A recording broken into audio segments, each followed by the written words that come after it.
Je n'aurais jamais pensé que la fête d'anniversaire de ma fille deviendrait le moment où elle m'humilierait devant tout le monde. Je l'ai élevée pour qu'elle impressionne. Le lustre en cristal scintillait au-dessus de la grande salle à manger, jetant son éclat sur le sol en marbre poli de la maison de mon défunt mari, ma maison. C'était magnifique, comme toujours. Liliane avait insisté pour organiser une fête extravagante pour ses 35 ans. C'était, disait-elle, à la hauteur de son futur statut. Je me tenais discrètement près de la table des desserts, la regardant tournoyer sous le regard admiratif de ses amis et de ses relations d'affaires. Mon cœur se serra. C'était toujours ma fille, mais je la reconnaissais à peine depuis qu'elle avait épousé Daniel, ce promoteur immobilier aux manières polissées. Son ambition était devenue féroce. Alors que la soirée avançait, Liliane s'approcha de moi avec ce sourire cassant que j'avais appris à redouter. Dans sa main, elle tenait un élégant dossier en cuir. « Mère, roucoula-t-elle d'un ton mielleux, bien trop fort pour notre proximité, tout le monde est là. Pourquoi ne pas officialiser les choses ce soir? Cela fait des mois que tu parles de transférer la maison. Signons. » Le brouhaha de la pièce s'estompa, les têtes se tournèrent vers nous, des téléphones se levèrent. Je me figeai, serrant plus fort ma flûte de champagne. Liliane, ce n'est ni le moment, ni l'endroit. Son sourire s'effaça, remplacé par une ligne fine et tendue. Tu dis toujours ça, mère, mais tu ne rajeunis pas. Daniel dit qu'il vaut mieux régler ces choses tant que tu en es encore capable. La pique était délibérée. Je sentis mes joues s'empourprer, mais je gardai une voix calme. Nous pourrons en discuter un autre jour. Ses narines frémirent. Le silence autour de nous s'épaissit. Daniel s'approcha derrière elle, sa main posée sur son épaule comme une menace silencieuse. Et puis c'est arrivé. Liliane attrapa l'imposant gâteau d'anniversaire sur la table centrale, 3 étages de pâte à sucre et de délicates roses en sucre et d'un geste violent, me l'écrasa en plein visage. La foule eut un hoquet de stupeur. « Vieille égoïste » hurla-t-elle, sa voix assez tranchante pour fendre les murmures. « Cette maison devrait déjà être à moi. » Le glaçage coulait sur mon menton, froid et collant, tandis que je restais là, clignant des yeux à travers ce désastre, entendant les clics des téléphones capturer chaque seconde dégradante. La lumière du lustre miroitait sur le marbre, reflétant l'éclat cruel dans ses yeux. La maison, toujours la maison, jamais les années que j'avais passées à maintenir cette famille unie après le décès de mon mari. Jamais les sacrifices, la digne discrétion que j'avais maintenue pendant qu'ils construisaient leur vie sur mes fondations. Je parlais enfin, ma voix aussi calme que l'eau dormante. Tu en hériterais le moment venu. La lèvre de Liliane se retroussa. Et quand serait-ce? Quand tu finiras par tomber raide morte. Quand tu seras trop sénile pour savoir où tu es. Pourquoi retarder l'inévitable? Un cri de surprise, un son collectif et involontaire s'éleva de la foule. Daniel posa une main sur son épaule, un signal que je connaissais, mais Liliane s'en défit, prisonnière de sa propre fureur. Tu n'as même pas besoin de cette maison. Regarde-toi. Tu quittes à peine ton bureau. Tu vis déjà comme un fantôme. Les mots auraient dû me blesser. Peut-être que quelques années plus tôt, il l'aurait fait. Je me sentais lasse, pas faible, lasse de la mascarade, des jeux enveloppés de faux sourires et de compliments à double tranchant. Je me redressai, essuyant le glaçage de mon visage avec une serviette en lin, avec autant de grâce que si rien ne s'était passé. Liliane, dis-je doucement, mais chaque syllabe tomba comme une pierre. Si tu crois vraiment avoir droit à quelque chose qui ne t'appartient pas encore, tu auras exactement ce que tu mérites. Je tournai les talons, quittant la salle de bal emplie de regards et de chuchotements. Mes talons résonnèrent dans le grand hall tandis que je me dirigeais vers mon bureau. Les portraits qui bordaient les murs me regardaient avec des yeux solennels et entendus, les yeux de mon défunt mari. Ils n'avaient aucune idée à qui ils avaient affaire. Pas encore. La porte de mon bureau se referma derrière moi dans un déclic feutré, m'isolant du bruit, des murmures, du jugement, mon sanctuaire, ma prison. Je m'appuyai un instant contre la porte en chêne poli, expirant lentement, forçant mes mains à cesser de trembler. Le lourd silence s'installa autour de moi comme une couverture lestée. Seul le tic-tac discret de l'horloge comptoise le brisait. La fête continuait dehors, des rires, des tintements de verre, de la musique comme si de rien n'était, comme si ma fille n'avait pas juste tenté de m'humilier publiquement pour me faire renoncer à tout ce que j'avais construit. Je me dirigeai vers le miroir au-dessus de la cheminée. Les traînées de glaçage étaient toujours là. J'essuyai mon visage avec soin à l'aide d'un linge frais et humide, évitant mon propre regard aussi longtemps que possible. Mais finalement, je levai les yeux. Elle était là, moi, Évelyne Beaulieu, veuve, matriarche, seule. Comment en étais-je arrivé là? Sur le mur à côté du miroir étaient accrochés les vieux portraits de famille. Il y avait Liliane, encore adolescente dans sa tenue d'équitation, la main fière de son père posée sur son épaule. Elle avait toujours été sa préférée, sa précieuse petite fille, et cela ne m'avait jamais dérangée à l'époque. Elle était douce, reconnaissante, mais quelque chose avait changé après son mariage avec Daniel. Je ne l'ai jamais aimé, sa façon d'évaluer cette maison la première fois qu'il est venu, son émerveillement plus grand pour le domaine que pour ma fille, ses questions, si nonchalamment formulées, qui revenaient toujours à la propriété, aux actifs, aux comptants. Banque. Je voyais déjà son ambition, mais Liliane appelait ça de la détermination. Elle disait qu'il était stratégique, plein de ressources. Aujourd'hui, je vois qu'il était simplement calculateur, et que ses calculs avaient désormais infecté ma fille. La bouilloire siffla, interrompant mes pensées. Je me servis une tasse, la porcelaine cliquetant faiblement de la camomille. J'avais besoin de calme. Assise dans mon vieux fauteuil, je fixais les portraits un moment encore. Les yeux de mon défunt mari me dévisageaient stable, protecteur. « Que ferais-tu, Robert ?» demandai-je en silence. « Que lui dirais-tu » Mais aucune réponse ne vint, seulement le tic-tac de l'horloge et les échos lointains de la fête. Il pensait pouvoir me briser ce soir, m'humilier, me coincer, utiliser mon amour comme levier. Je sirotais ma tisane et laissais son amertume me ramener à la réalité. Non, Évelyne, tu n'es pas brisée. Tu n'en as pas fini. Pas encore. La véranda était déjà baignée de soleil quand elle arriva le lendemain matin. Liliane se tenait sur le seuil, habillée avec soin, un chemisier rose poudré, pas de bijoux. Elle voulait paraître douce, pleine de remords. Je savais à quoi m'en tenir. « Mère, dit-elle doucement, pouvons-nous parler ?» Je lui fis signe de s'asseoir dans le fauteuil en osier en face de moi, sans un mot. Mon thé était déjà infusé, 2 tasses, je m'y attendais. Elle s'assit, croisant délicatement les jambes. Une pause étudiée s'installa entre nous, puis la comédie commença. « Je voulais m'excuser pour hier soir, » dit-elle, la voix juste assez tremblante. La situation a dégénéré. Je ne voulais pas que ça aille si loin. Je pris une gorgée de thé et laissai ces mots en suspens. Mon silence la rendit nerveuse. « Il faut que tu comprennes, » continua-t-elle, sa voix prenant ce ton doux et manipulateur que je ne connaissais que trop bien. « Nous nous inquiétons simplement pour toi, pour ta santé, pour le fardeau que représente la gestion de tout ça. » Voilà, le piège se mettait en place. « Tu as été si forte, si longtemps, mère, » dit-elle en tendant la main vers la mienne. Je la laissai la prendre, bien qu'il m'ait fallu toute ma volonté pour ne pas la retirer. Mais peut-être qu'il est temps de laisser quelqu'un t'aider. Tu ne devrais plus avoir à porter ce fardeau. Les mots de son mari résonnaient dans mon esprit. Tu ne rajeunis pas. Et à quel genre d'aide pensais-tu? Demandai-je calmement, en l'observant attentivement. Elle eut ce même sourire crispé et condescendant qu'elle arborait toujours quand elle se croyait maligne. Daniel et moi avons parlé à quelques personnes, des conseillers financiers, des spécialistes en planification successorale. Nous pourrions gérer les choses pour toi, te soulager du stress, nous occuper de la paperasse, de la propriété. Voilà la vraie raison de sa venue. Je me penchai légèrement en arrière, tenant toujours ma tasse. La propriété. Oui, dit-elle rapidement. Nous n'essayons pas de te prendre quoi que ce soit. Nous voulons juste la sécuriser pour la famille, pour l'avenir. Tu pourrais te concentrer sur le plaisir de vivre, voyager, te reposer, passer du temps avec tes amis. La manière désinvolte dont elle essayait de me vendre ma propre reddition me souleva le cœur, comme si j'étais une enfant qu'on persuade de donner son argent de poche. Je forçai un sourire doux. C'est très attentionné de ta part, ma chérie. Un éclair de soulagement traversa son visage. Elle pensait que je cédais. Mais je gère cette maison depuis plus de 40 ans, continuai-je, et je pense pouvoir la gérer encore un peu. Son sourire vacilla, ses doigts se resserrant sur la tasse en porcelaine. Mère, nous pensons juste à long terme. Daniel connaît des gens. On pourrait tout simplifier. Je posai délicatement ma tasse. Tu t'inquiètes beaucoup pour moi, Liliane. J'apprécie. Elle cligna des yeux, incertaine de la direction que je prenais.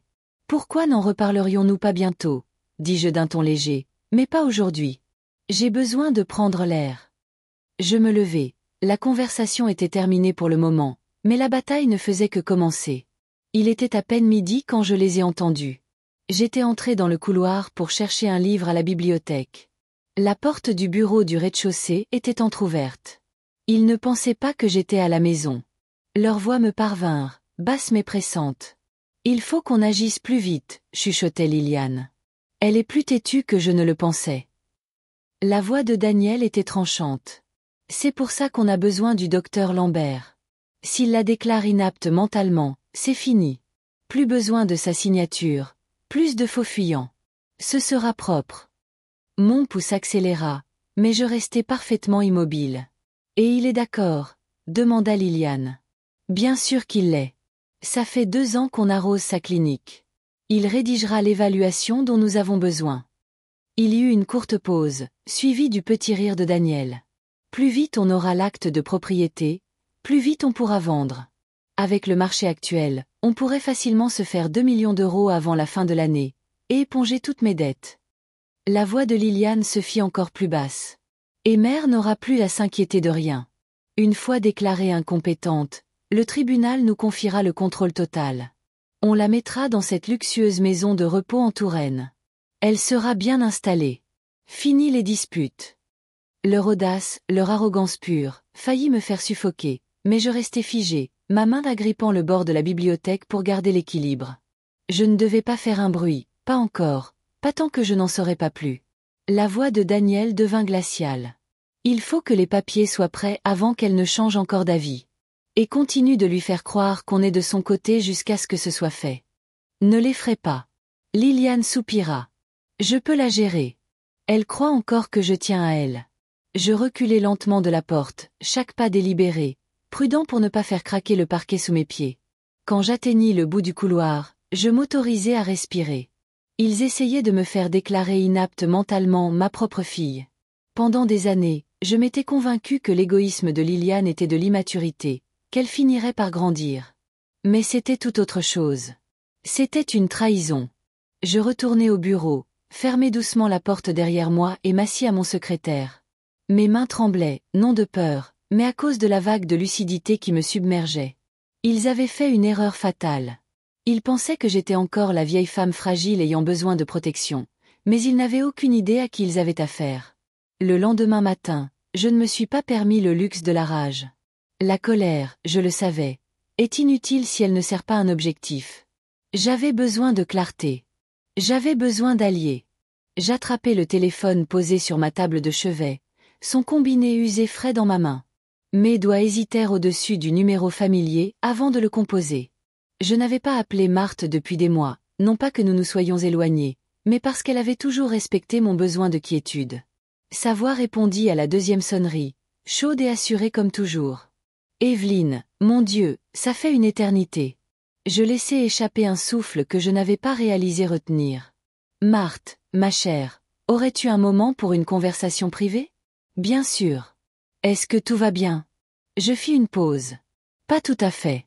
J'aurais besoin de tes conseils. » Son ton changea instantanément, devenant plus vif. « Où nous retrouvons-nous ? » « Pas ici. Il y a trop d'oreilles dans cette maison. » Je jetai un regard instinctif vers le couloir. « Le petit café près de Saint-Augustin, à midi. J'y serai. » Le café était presque vide quand j'arrivai, à l'exception de 2 hommes âgés jouant aux échecs dans un coin. Je choisis une table près de la fenêtre. Quelques minutes plus tard, Marthe apparut, franchissant la porte avec son élégance discrète habituelle, boucles d'oreilles en perles, manteau gris bien coupé. Avec des yeux qui ne manquaient rien, elle s'assit en face de moi, croisant les mains. « Raconte-moi tout. » Je n'hésitais pas, je lui exposai tout, la scène à la fête, la visite de Liliane la veille, et surtout, la conversation que j'avais surprise. Marthe écouta sans m'interrompre, les lèvres pincées en une ligne fine à mesure que l'histoire se déroulait. Quand j'eus fini, son expression était froide, mesurée. « Ils ne jouent plus seulement à des jeux, » dis-je doucement. « Ils essaient de m'effacer. » Marthe hocha la tête. « S'il parle déjà à un médecin prêt à signer une déclaration d'incompétence, tu as très peu de temps. » J'enroulai mes mains autour de ma tasse de café, me raccrochant à sa chaleur. « Je dois agir avant eux. » Marthe se pencha en avant. « Tu as besoin de preuves, des preuves solides, irréfutables qu'ils conspirent pour te priver de tes droits légaux. Discrètement, en silence. La dernière chose que tu veux, c'est les alerter trop tôt. » Je croisai son regard. J'espérais que tu dirais ça. Ses yeux s'adoucirent un instant, la lueur de notre vieille amitié perçant à travers. Tu as toujours eu une force tranquille, Evelyne, mais cela demande plus que de la force. Cela demande de la précision. Je hochai la tête. Je suis prête. Marthe expira, basculant déjà dans l'esprit méthodique qui avait autrefois présidé d'innombrables salles d'audience. Tu as besoin de quelqu'un qui peut recueillir des informations sans attirer l'attention, un détective privé, quelqu'un de discret. Je souris faiblement. Je connais peut-être quelqu'un. Marthe me rendit son sourire, la voix assurée. Bien. Mais souviens-toi, joue le rôle qu'ils attendent de toi, fragile, reconnaissante, sans défense. On m'a sous-estimé toute ma vie, dis-je calmement. Je sais comment porter ce masque. Marthe tendit la main par-dessus la table et posa la sienne sur la mienne. Alors, faisons en sorte qu'il le regrette. Dehors, le vent portait les premiers signes de l'automne. À l'intérieur, je ressentais quelque chose que je n'avais pas ressenti depuis des semaines. Le contrôle. 2 jours plus tard, je rencontrai Monsieur Lebrun. Nous étions assis dans le coin d'un modeste hall d'hôtel, juste assez loin des autres clients pour être tranquille. Il était exactement comme Marthe l'avait décrit, discret, calme, pas à pas accent grave l'œil, le genre d'homme qui s'est écouté d'abord et parlé ensuite. C'est pourquoi j'avais choisi cet hôtel, loin de la ville, loin des regards familiers. Il sirota son café noir et jeta un coup d'œil au dossier que je lui avais remis. Votre ami m'a donné quelques éléments de contexte, Madame Beaulieu, mais ceci. Il tapota légèrement le dossier. Comble pas mal de lacunes. À l'intérieur se trouvaient des copies de transactions financières récentes, des transferts étranges initiés par Liliane, et les projets commerciaux ratés de Daniel qui continuaient de siphonner de l'argent. Ils veulent ma maison, dis-je sans détour, et ils sont prêts à mentir pour me faire déclarer inapte tout ce qu'il faudra. Monsieur Lebrun hocha lentement la tête. C'est malheureusement de plus en plus courant. Des membres de la famille voient une opportunité. Les tribunaux voient un parent vieillissant et supposent une dépendance. Sauf que je ne suis pas dépendante. Ma voix était plus sèche que je ne l'aurais voulu. C'est pour ça que vous êtes là. Il sourit légèrement, un sourire non pas chaleureux mais respectueux. Vous avez besoin de preuves, des preuves qui montrent une intention, pas seulement de l'inquiétude. Il sortit de sa sacoche un petit appareil. Simple, à peine plus grand qu'un porte-clés, un enregistreur vocal. Légal pour votre usage personnel dans ce cas, tant qu'une des parties est au courant de l'enregistrement. Cette partie, c'est vous. Je le retournai dans ma main, si petit, si ordinaire, et pourtant il pouvait démanteler tout leur plan. Enregistrez chaque conversation qui vous semble pertinente, continua-t-il. S'ils mentionnent leur plan, les finances, le médecin, n'importe quoi, faites-les parler. Restez calme. Plus vous agirez naturellement, plus ils en révéleront. Et le médecin? Demandai-je. Je vais enquêter sur lui. Son association avec votre gendre est probablement documentée quelque part. Paiement, recommandations, conflit d'intérêts. Pendant un instant, je le fixai, cet homme, cet inconnu, posant calmement les briques des fondations de ma défense. Ce n'était pas ainsi que j'imaginais protéger ma maison à ce stade de ma vie, mais me voilà. Et le coup? Demandai-je enfin. Calme, il sourit à nouveau, cette fois avec une légère touche d'humour. Disons que c'est un tarif familial. Votre ami juge a déjà presque tout arrangé. J'expirai lentement. La gratitude me serra la gorge, mais je gardai mon sang-froid. Merci, dis-je. Je n'ai pas l'intention de perdre cette maison. Pas contre eux, Madame Beaulieu, vous ne la perdrez pas, dit-il simplement, tant que vous êtes prête à vous battre. Je quittai cet hôtel avec l'enregistreur bien rangé dans mon sac à main. Mes pas me semblaient plus lourds que d'habitude, non pas de peur, mais du poids de savoir que tout avait basculé. Le compte à rebours avait commencé. Il pensait que j'allais plier. Au lieu de cela, je venais juste de commencer. Une semaine plus tard, alors que tout bouillonnait sous la surface, j'envoyai l'invitation. Un simple message via l'assistante de Liliane, un dîner tranquille à la maison, informel, confortable. Comme prévu, ils acceptèrent immédiatement.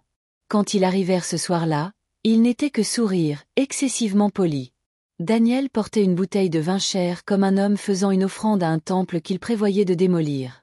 Liliane se pencha pour m'embrasser la joue comme si rien ne s'était passé. « Mère, tu as l'air en forme », dit-elle avec ce ton faussement enjoué qui devenait sa marque de fabrique. Je souris doucement. « Merci, ma chérie. J'essaie de mieux prendre soin de moi, tu sais, moins de stress. Daniel gloussa en posant le vin. C'est exactement pour ça qu'on t'encourage à nous laisser t'aider avec les choses lourdes. Ah, il préparait déjà le terrain. Il ne pouvait pas attendre 5 minutes avant d'y revenir. Je les conduisis à la salle à manger, où j'avais préparé leur plat préféré. Un rappel subtil de qui tenait encore cette maison, un rôti de bœuf, des carottes glacées au miel, du pain fraîchement cuit. La table brillait sous la douce lumière du lustre. Nous avons mangé. Nous avons bavardé. Liliane maintint la conversation légère. Projet de vacances, une nouvelle décoratrice d'intérieur avec qui elle travaillait, un événement caritatif qu'elle présidait. Mais le courant sous-jacent était toujours là, une aisance répétée, comme s'il me calmait avant de jeter le filet. Après le dessert, Daniel aborda prudemment le sujet. Alors, mère, as-tu eu le temps de réfléchir davantage au papier de transfert dont nous avons parlé? Je posai ma fourchette, pliai ma serviette sur mes genoux et hochai doucement la tête. Oui, mon cher, j'y ai pensé. Je laissai ma voix trembler juste assez. Vous êtes si gentils tous les deux. Penser à mon bien-être, c'est bouleversant, honnêtement. Je ne sais même pas par où je commencerai avec tous ces documents. Daniel se pencha légèrement, les yeux brillants à l'odeur de la victoire. C'est pour ça que nous sommes là. On peut tout expliquer. Tu n'auras à t'inquiéter de rien, enchaîna Liliane en me serrant la main. Nous voulons que tu profites de la vie, mère, libérée de toutes ces responsabilités compliquées. Je baissai le regard, clignant des yeux comme pour retenir des larmes de reconnaissance. Vous avez raison. Je suppose que ce n'est qu'une question de temps avant que je commence à oublier des choses, comme ton père vers la fin. L'éclair de satisfaction dans les yeux de Daniel me donna presque la nausée. Il croyait vraiment que je m'adoucissais. Je touchai doucement le bras de Liliane. Mais ne nous précipitons pas, ma chérie. Je veux tout examiner attentivement avant de signer quoi que ce soit. Tu sais, ton père m'a toujours appris à être méticuleuse. Daniel garda son sourire intact, mais je remarquai la tension dans sa mâchoire. Bien sûr, prends ton temps.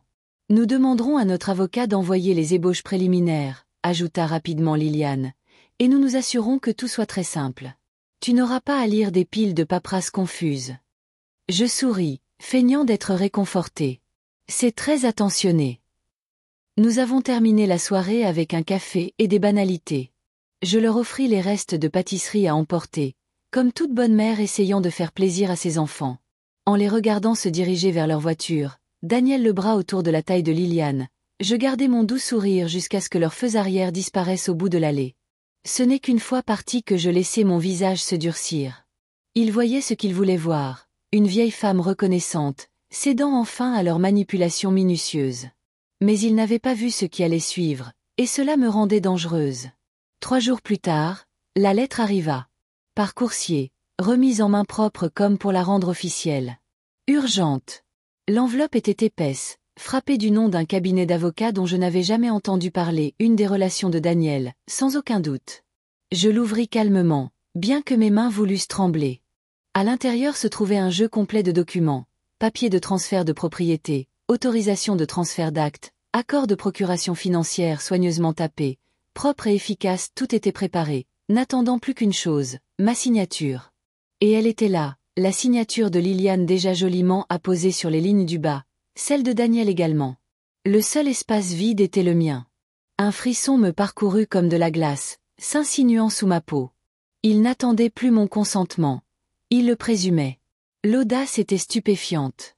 Ils étaient prêts à se présenter au tribunal avec ces papiers, prêts à dire que j'avais accepté, que j'étais dépassée, que je leur avais fait confiance. Je fixai les papiers un long moment, laissant le poids de leur tentative s'installer pleinement dans ma poitrine. Ce n'était pas seulement de la cupidité, c'était du calcul, un vol légal de précision, enveloppé dans un ruban de soie de sollicitude. Je mis les papiers de côté et saisis mon téléphone. Marthe répondit avant la 2e sonnerie.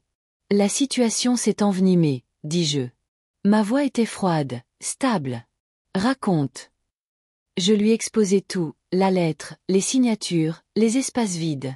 Son silence à l'autre bout du fil était lourd d'une fureur contenue. « Ils ont déjà signé à ta place ?» demanda-t-elle enfin. « Oui. » « C'est un faux et usage de faux s'ils tentent de soumettre ça sans ton consentement. » « Ils le savent, dis-je sèchement. » « C'est pour ça qu'ils insistent tant pour que j'accepte avant qu'ils ne le fassent. Marthe expira brusquement. Bien. Laisse-les insister. Ne les affronte pas directement, pas encore. Sa voix se fit plus basse, précise et juridique. Plus ils te mettront la pression, plus tes enregistrements auront de la valeur. Et s'ils sont assez désespérés pour présenter ces documents prématurément, ce sera encore mieux pour nous. Je fermai les yeux, me raccrochant à ses paroles. Ils sont arrogants, Evelyne. C'est ce qui les perdra. Je rouvris les yeux, sentant ce feu tranquille renaître dans ma poitrine. Faisons en sorte que ce soit le cas. Marthe arriva chez moi l'après-midi suivant. Nous nous assîmes dans la véranda, loin de tout personnel indiscret ou de dispositif d'écoute que ma fille aurait pu juger malin d'installer. Elle portait ses lunettes de lecture bas sur le nez, parcourant l'épais dossier juridique avec un soin vif et délibéré. Le seul son était le faible bruissement des pages et le tic-tac lointain de l'horloge antique. Quand elle eut fini, elle posa les papiers et croisa les mains. Ils agissent plus vite que je ne le pensais. Je hochai la tête. Ils pensent que je suis prête à céder. Ses lèvres se pincèrent. Il y a des failles là-dedans, Evelyne, assez pour une contestation solide si jamais ça arrivait devant un tribunal. Mais toi et moi savons que la question n'est pas la solidité juridique en ce moment. C'est une question de timing. Il compte sur le fait que tu seras trop effrayé, trop dépassé pour poser les bonnes questions. Il compte sur ma faiblesse, dis-je calmement, et je leur ai permis de voir exactement ça. Marthe sourit finement. Bien. Tu leur as donné de la corde. Plus ils en prendront, plus le nœud sera serré quand nous tirerons. Je lui servis du thé, les mains sûres, la voix assurée. Tu ne penses pas qu'ils se doutent que je suis au courant de leur plan? Pas encore, sirota-t-elle, son ton froid et clinique. Au contraire, ils voient probablement ta prudence comme une hésitation typique. Il parie sur le fait que ce médecin te déclarera incompétente d'un jour à l'autre. Une fois cette déclaration médicale déposée, ils tenteront de tout saisir d'un seul coup. Et quand ils le feront, demandai-je, pourrons-nous les arrêter? Les yeux de Marthe s'aiguisèrent. Nous ne les arrêterons pas à ce moment-là. Nous les arrêterons avant. C'est pourquoi le travail de Monsieur Lebrun est si important. Si nous obtenons des enregistrements, des dossiers financiers et toute preuve de coercition, nous ne ferons pas que les bloquer, nous les enterrerons. Sa confiance était comme un baume sur mes nerfs. Pendant des années, j'avais géré ce domaine seul, mais la guerre juridique n'était pas mon champ de bataille. C'est pourquoi j'avais appelé Marthe, c'est pourquoi je lui faisais confiance. Elle se pencha légèrement en avant. Evelyne, je veux que tu continues à jouer ton rôle. Plus ils croiront que tu cèdes, plus ils deviendront agressifs. Ne refuse aucune nouvelle demande de front. Temporise gentiment, hoche la tête, paraît dépassé, encourage-les à insister. Je souris faiblement. Tu aimes ça plus que tu ne le devrais. Elle eut un petit rire.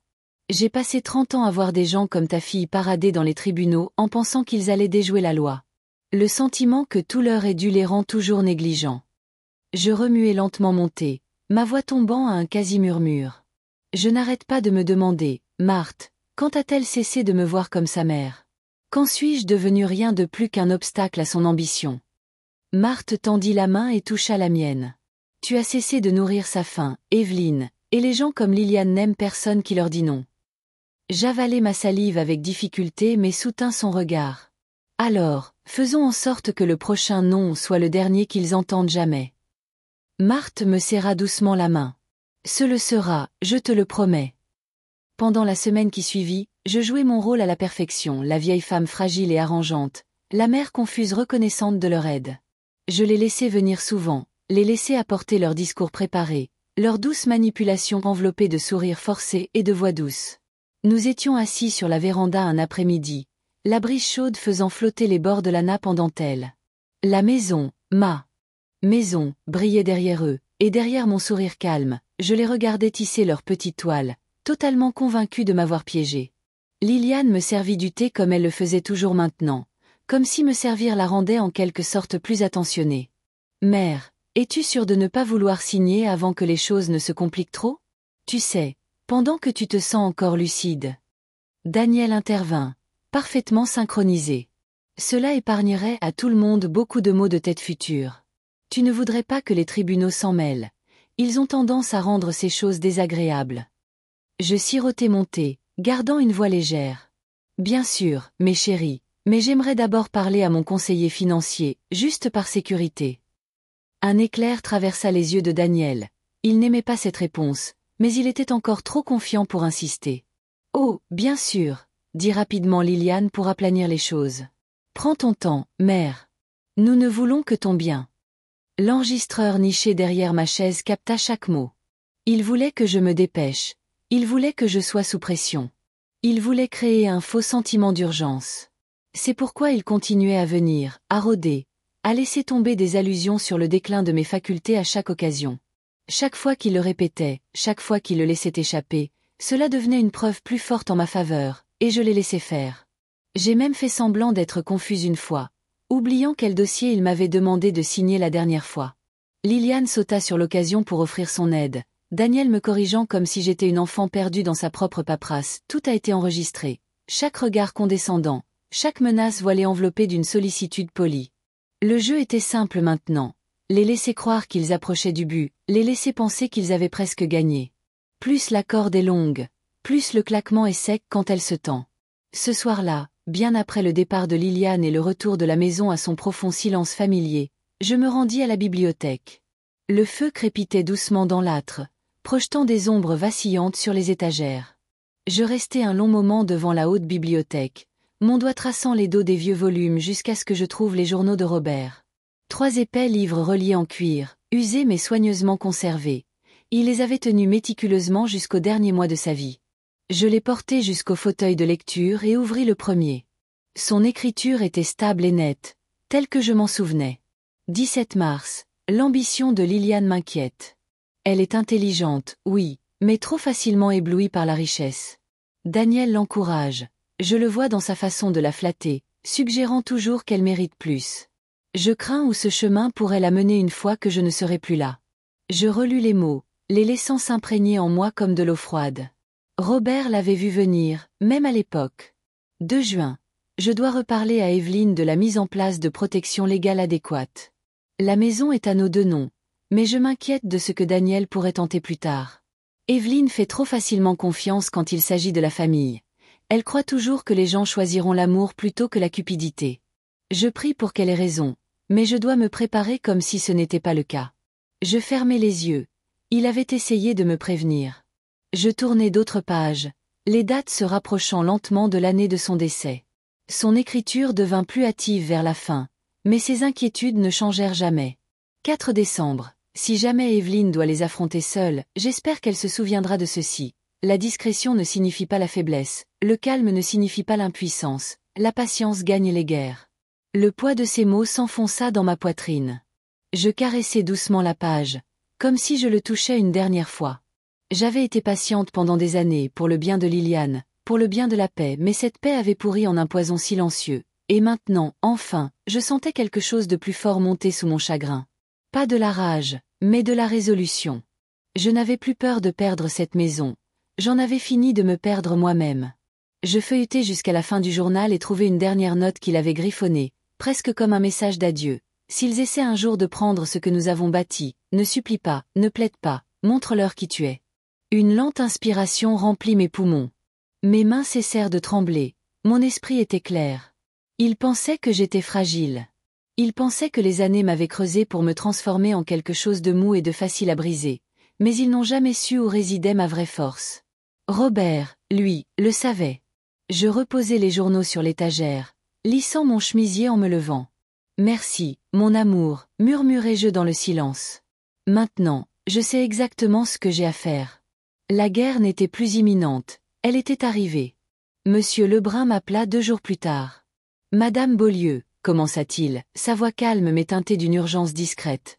Je crois que vous voudrez entendre ce que j'ai trouvé. Je le rencontrai de nouveau à l'hôtel Carlton, même box, même musique de fond discrète. Cette fois, je n'apportais ni thé, ni politesse, seulement ma concentration aiguisée. Il fit glisser un mince dossier sur la table. La situation de votre gendre est bien plus précaire que vous ne l'auriez imaginé. Je l'ouvris, ses découvertes étaient soigneusement organisées, relevés de compte, contrat de promotion immobilière, accord de prêt.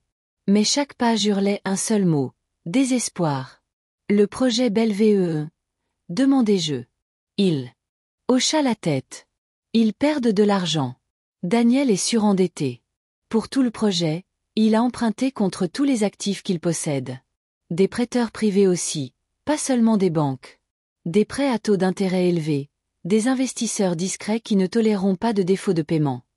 Je feuilletai les documents, mon estomac se nouant. Si Bellevue s'effondre, ils perdent tout, leur maison, leur voiture, même leur compte personnel. Mon patrimoine serait le seul filet de sécurité viable qui leur resterait. Exactement. Il se pencha légèrement. C'est pourquoi Daniel pousse Liliane si fort. S'ils peuvent obtenir le contrôle total de votre propriété avant l'effondrement financier, ils la vendront rapidement pour de l'argent frais. Ils n'essaient pas de vous protéger, Madame Beaulieu. Ils essaient de survivre. Je fermai lentement le dossier, absorbant chaque mot. Ils ont déjà trouvé un acheteur potentiel pour la maison, ajouta Monsieur Lebrun. Un promoteur qui prévoit de vider la propriété pour la lotir. Les papiers sont prêts pour un transfert rapide une fois que votre nom ne sera plus sur l'acte. L'idée me retourna l'estomac. Pas seulement la maison, notre maison, celle que Robert avait construite de ses propres mains, les jardins qu'il avait plantés, la bibliothèque qu'il avait conçue partie, rasée pour le profit. Mais sous la douleur, je sentis autre chose, la clarté. Ils agissent vite parce qu'ils ont peur, dis-je doucement. Ils savent que le temps ne joue pas en leur faveur. Le désespoir engendre toujours des erreurs, répondit Lebrun, et vous leur donnez juste assez de cordes pour qu'ils serrent leur propre nœud coulant. Je croisai fermement son regard. Je veux que chaque élément soit documenté, chaque appel téléphonique, chaque réunion. Je veux un dossier si hermétique qui les écrasera au moment où ils tenteront de demander la mise sous tutelle. Vous l'aurez, m'assura-t-il. Mon équipe surveille déjà les mouvements financiers de Daniel. Nous enregistrons aussi discrètement les conversations entre ses associés. Il devient négligent. Je m'autorisai un sourire calme et amer. Et Liliane? Elle joue toujours la belle fille, mais elle devient impatiente. La peur de Daniel déteint sur elle maintenant. Elle n'est pas aussi douée pour le cacher. Je me penchai en arrière, mon esprit assemblant déjà les prochains coups. Alors nous restons patients, laissons-les insister davantage. Oui, acquiesça Monsieur Lebrun. Plus ils se croiront proches de la victoire, plus ils deviendront imprudents. Nous nous levâmes pour partir, nous séparant une fois de plus. En sortant dans l'air frais de l'automne, j'inspirai profondément. Les vents changeaient maintenant, plus forts, plus froids, mais je me tenais plus droite que je ne l'avais été depuis des années. Pendant si longtemps, j'avais été leur mère discrète et accommodante, celle qu'ils pensaient finir par plier. Mais je ne pliais pas, j'attendais, et bientôt ils apprendraient la différence. La nuit où j'ai agi était silencieuse, pas de fanfare, pas de confrontation, juste des mains sûres et un objectif clair. Les documents reposaient devant moi sur le lourd bureau en chêne du cabinet privé de Marthe. L'air sentait légèrement le vieux papier et le bois ciré. Un notaire était assis d'un côté, parcourant chaque page avec soin, méthodique et sans hâte. Marthe se tenait derrière moi, sa présence calme et assurée. Cette structure est blindée, Evelyne. Ils ne pourront pas toucher une seule brique une fois que ce sera déposé. Je hochai la tête, exactement comme nous l'avions prévu, la fiducie familiale irrévocable Beaulieu. La maison, le domaine, les comptes de placement, maintenant placés sous une protection juridique entièrement hors de portée de Liliane et Daniel. La fiducie préserverait tout, non seulement d'eux, mais de quiconque oserait tenter de tirer parti de ma prétendue fragilité. Le notaire fit glisser la dernière page vers moi, son stylo reposant doucement dessus. Signature ici, Madame Beaulieu. Je n'hésitai pas, ma main bougea avec une précision parfaite en signant mon nom sur la page, Evelyne Marguerite Beaulieu. Le notaire apposa son sceau d'un déclic doux, puis tendit le dossier complet à Marthe. Elle le glissa dans une lourde chemise en cuir avec une satisfaction tranquille. C'est fait, dit-elle doucement. Avec effet immédiat, vous êtes la seule administratrice. Aucun successeur désigné, aucun transfert autorisé sans votre directive explicite. J'expirai un lent souffle qui emportait avec lui des années de crainte silencieuse. Aucun tribunal ne peut annuler cela sans votre consentement. Il devrait prouver la fraude, la contrainte ou l'incapacité mentale avant la signature d'aujourd'hui, m'assura-t-elle. Et grâce à votre confusion parfaitement mesurée, nous avons des enregistrements, des journaux écrits et des témoins documentant votre pleine lucidité jusqu'à ce dépôt. Je m'autorisai un petit sourire. Ils pensent que je m'affaiblis, et chaque fois que j'acquiesçais à leur plan, je resserrais les murs autour d'eux. Marthe sourit en retour, ses yeux brillants d'une fierté discrète. Tu as mieux joué que la plupart des avocats que j'ai connus, Evelyne. Ce n'a jamais été un jeu pour moi, répondis-je. C'est ma maison. Elle ferma le dossier et le tapota doucement. Maintenant, nous attendons. Au moment où ils tenteront de déposer leur demande de mise sous tutelle, nous agirons pour exposer tout ce qu'ils ont fait. Et crois-moi, les affaires financières de Daniel seront bien plus dommageables devant un tribunal que toutes les fausses affirmations qu'ils feront sur ta santé. Le notaire se leva et s'excusa discrètement, nous laissant seuls alors que l'horloge continuait son tic-tac sur le mur. Je me rassois, laissant la finalité de tout cela s'installer. Pendant des mois, j'avais enduré leur manipulation soignée, leur gentillesse mise en scène, leur pitié répétée. Ils pensaient m'avoir brisé. Ils pensaient que cette maison était déjà à eux. Maintenant, non seulement ils n'y toucheraient jamais, mais ils seraient bientôt exposés pour ce qu'ils étaient vraiment. Je regardais Marthe, stable et posée à côté de moi. Voyons à quel point ils seront courageux quand les papiers arriveront, dis-je doucement. Marthe sourit, les yeux vifs comme du verre. Oh, ils viendront en courant, et ils ne verront même pas le coup venir. Dehors, les feuilles bruissaient contre les hautes grilles en fer qui scellaient le domaine, et pour la première fois depuis longtemps, je me sentis complètement intouchable. Je les ai invités une dernière fois, pas de faux-semblants ce soir-là, pas de thé soigneusement mis en scène ou de persuasion douce, juste une simple demande. J'aimerais que nous examinions les documents ensemble avant de signer quoi que ce soit. S'il te plaît, viens avec Daniel. Il arrivait rapidement, comme prévu, trop impatient, trop certain. Liliane portait cette même confiance polie que j'avais vue à la fête, celle qui me faisait douter de moi-même. Pas ce soir. Daniel se tenait à ses côtés, parfaitement composé, comme un homme convaincu que la ligne d'arrivée était à portée de main. Nous nous sommes retrouvés dans le salon, la grande cheminée crépitant derrière moi alors qu'il s'asseyait en face de la petite table basse. Les documents de la fiducie, ceux dont ils ignoraient l'existence, restaient enfermés dans mon bureau au bout du couloir. Liliane sourit doucement. « Mère, tu es ravissante ce soir. Es-tu prête à examiner les papiers ?» Je lui rendis son sourire, calme et même chaleureux. En fait, je pensais que nous allions d'abord examiner autre chose. Le front de Daniel se plissa. Autre chose. Je tendis la main à côté de moi et posai le petit enregistreur noir sur la table. Vous vous en souvenez peut-être. J'appuyai sur lecture. Leurs propres voix emplirent la pièce, nette et claire. La conversation du jardin, des semaines auparavant, se déroula avec des détails obsédants. Si nous attendons, nous risquons qu'elle trouve un autre conseil. Le docteur Lambert est prêt à faire l'évaluation. Une fois qu'elle sera déclarée inapte, nous obtiendrons le contrôle légal total. Parfait, organise ça. Le visage de Liliane se vida de toutes couleurs, la mâchoire de Daniel se crispa. Je laissai jouer un instant de plus avant d'éteindre. Le silence qui suivit était suffocant. J'ai été beaucoup de choses pour vous deux, dis-je doucement. Une mère, un filet de sécurité, une idiote peut-être. Mais ce que je ne suis pas, ce que je n'ai jamais été, c'est sans défense. Liliane balbutia la première, la voix tendue. Mère, nous. Cette conversation a été sortie de son contexte, terminai-je pour elle, et légalement enregistrée dans ma propre maison. Daniel tenta de reprendre le contrôle. Tu ne comprends pas la situation dans laquelle nous sommes. Nous essayons seulement de protéger le patrimoine familial. Non, dis-je calmement. Vous essayez de vous sauver de votre propre désastre financier. Le projet Belle-VEE est un échec, Daniel. Tes créanciers tournent autour, et vous m'avez vu, moi et cette maison, comme votre dernière option. Liliane secoua la tête, la voix tremblante maintenant. Tu ne sais pas de quoi tu parles. Je me penchai légèrement en avant, ma voix stable, presque gentille. Je sais tout. Je sais pour les prêts privés, les comptes cachés, l'accord de vente en attente pour cette propriété. Vous avez été très occupés dans mon dos. Ils se figèrent, aucun ne parla. Je laissai la pause s'étirer, les forçant à s'asseoir dans le poids de leur déconfiture. Depuis la semaine dernière, continuai-je, l'ensemble de ce domaine, chaque actif, a été placé dans une fiducie protégée, une fiducie irrévocable. Vous n'avez aucun droit, aucune porte de sortie, aucun héritage qui vous attend. Le masque de Daniel se fissura le premier, la colère montant sous son sang-froid déclinant. Tu ne peux pas faire ça. Tu n'es pas compétente. Terminai-je doucement, fixant mon regard sur le sien. C'était votre espoir, n'est-ce pas? Une fausse déclaration d'incompétence, un médecin soudoyé pour signer ce que vous ne pouviez pas obtenir honnêtement.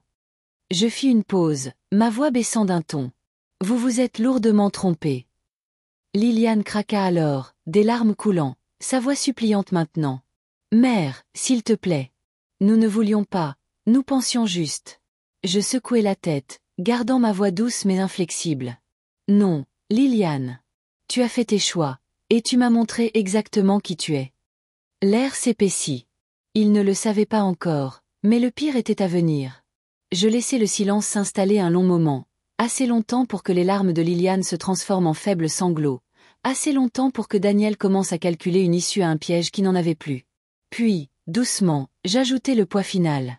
J'ai déjà tout signalé aux autorités. La tête de Daniel se releva d'un coup, sa voix se brisa, perdant enfin son vernis poli. Quoi? Le visage de Liliane se crispa. Mère, tu as appelé la police. Je les regardais tous les deux, sans haine, sans même plus de colère, seulement avec la certitude calme d'une femme qui avait enfin pleinement embrassé son pouvoir.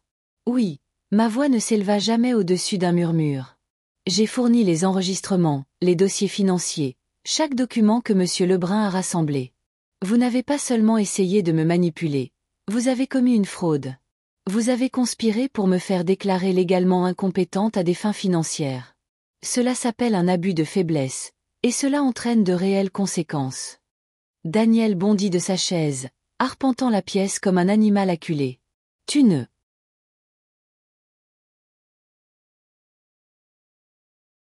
comprends pas ce que tu fais. Non, Daniel, gardez-je un ton égal. Pour la première fois, je comprends exactement ce que je fais. On frappa vivement à la porte d'entrée, tranchant la tension comme une lame. Ils se figèrent tous les deux. Un autre coup, plus fort cette fois.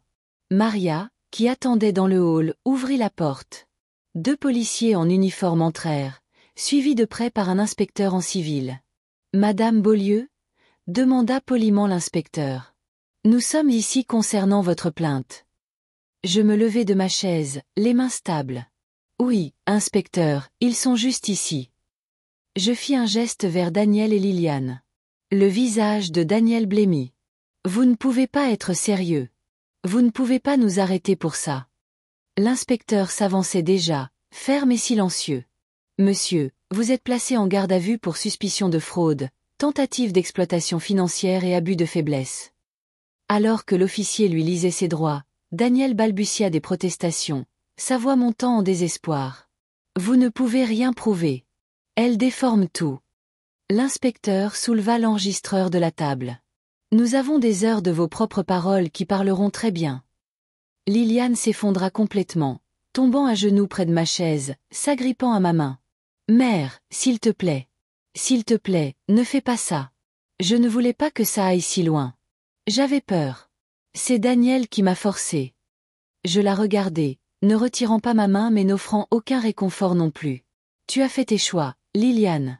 Tu as eu des occasions d'arrêter. Tu ne l'as pas fait. Des larmes coulaient sur son visage alors que les officiers la relevaient doucement, lui passant les menottes. Dehors, je pouvais voir certains voisins se rassembler au bord de la longue allée, les chuchotements se propageant déjà, des visages apparaissant aux fenêtres, des téléphones levés, capturant la chute. L'inspecteur se tourna de nouveau vers moi. Nous vous tiendrons au courant, Madame Beaulieu. L'avocat que vous avez mandaté recevra des copies complètes de toutes les dépositions. Merci, inspecteur, dis-je calmement alors que les officiers les emmenaient, Daniel criant toujours et Liliane sanglotant. Je restai complètement immobile, les mains jointes, respirant l'air vif du soir qui entrait par la porte d'entrée ouverte. Pendant des années, ils avaient tourné autour de cette maison comme des vautours. Ce soir, je les avais enterrés avec leur propre cupidité. Les gyrophares bleus peignaient ma pelouse de vagues froides et rythmées. Je me tenais en haut des marches, observant la scène avec un sentiment de paix troublant. Les voisins étaient sortis rapidement, comme je savais qu'ils le feraient. Monsieur et Madame Dupont d'accent grave côté se blottissaient près de leur portail, chuchotant derrière des mains en coupe. Plus bas dans la rue, les Martins se tenaient près de leur boîte aux lettres, leur fils adolescent tenant son téléphone pour enregistrer. Les jumelles Leroy se penchaient à leur balcon, échangeant des regards ébahis. Ce n'était pas juste un ragot, c'était un scandale. La fille en or et son charmant mari traînaient hors du domaine même dont ils se vantaient d'hériter. Le spectacle était meilleur que tout ce que le club de lecture du quartier aurait pu imaginer. La voix de Daniel parvint jusqu'à l'allée alors que les policiers le faisaient monter dans la voiture. C'est une erreur. Ce ne sont que des mensonges. Vous allez le regretter. Mais sa voix était plus petite maintenant, étranglée. Liliane, sanglotant de manière incontrôlable, peinait à tenir debout alors qu'on la guidait vers le second véhicule. Son mascara coulait sur son visage, tachant le chemisier blanc coûteux qu'elle avait probablement choisi pour la réunion victorieuse de ce soir. Je restais parfaitement immobile, le dos droit, les mains doucement jointes devant moi comme si j'accueillais des invités à une garden party plutôt qu'à un règlement de compte public. Maria apparut discrètement à mon côté, sa voix basse. « Voulez-vous que je ferme la porte, madame ?» « Pas encore, répondis-je. Laissez-les voir. » Elle hocha la tête, comprenant sans avoir besoin d'explication. Pendant des années, j'avais laissé mon silence être pris pour de la faiblesse. Ce soir, tout le quartier pouvait voir à quel point il s'était trompé. L'inspecteur s'approcha de moi une dernière fois alors que les voitures de police s'éloignaient. « Nous vous tiendrons informés de l'avancement, madame Beaulieu. Leurs dossiers financiers sont conséquents. Cela pourrait prendre du temps. » « Je n'ai que ça, du temps, inspecteur, » répondis-je doucement. Il m'adressa un signe de tête respectueux avant de partir. Le portail se referma lentement derrière les véhicules partant avec un lourd bourdonnement mécanique, scellant à nouveau le domaine. Les chuchotements des voisins s'estompèrent à la fin du spectacle, mais je savais qu'ils se régaleraient de cette histoire pendant des mois. Peu m'importait. Je me tournai vers Maria. « Maintenant, vous pouvez fermer la porte. » Elle le fit, la verrouillant doucement d'un déclic feutré. La maison expira dans son silence paisible et familier. Je restai un instant dans le grand hall, absorbant le vide. Fini les visites répétées, fini la fausse sollicitude, fini la manipulation planante déguisée en amour. Pour la première fois depuis des années, cette maison me semblait de nouveau mienne, entièrement incontestée, intouchée par leurs mains. Je me dirigeai vers le salon et m'assis là où Liliane avait supplié une heure plus tôt. Ma tasse de thé était toujours là, intacte et refroidissant. Je la sirotais maintenant, savourant sa simple chaleur. Ce n'était pas du triomphe que je ressentais, ce n'était même pas de la satisfaction. C'était quelque chose de bien plus calme, la liberté.